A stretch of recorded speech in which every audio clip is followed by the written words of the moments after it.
કોરલો માને તોડવારે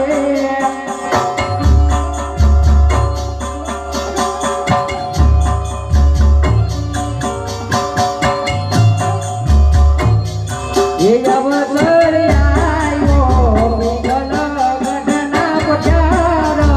કોરના લગ્નમાં વેલા રે આવો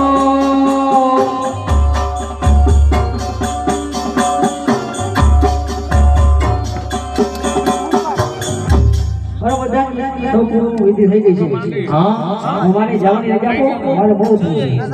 મિનિટ ઉભા રહ્યો બાપુ પૂછ્યો ઘણી ખમા બાપુ ઘણી ખમા વિધિ બધી પૂરી થઈ ગઈ છે ગોંડલ જવાની રજા માંગે છે દિવસે ઝાડ આવશે અને ઝાડની સર્વ જનવાની તૈયાર રાખે અને આજ મોગલ કેટલા પદરથી આજ બડિયારોની ઝાડ પાસી જશે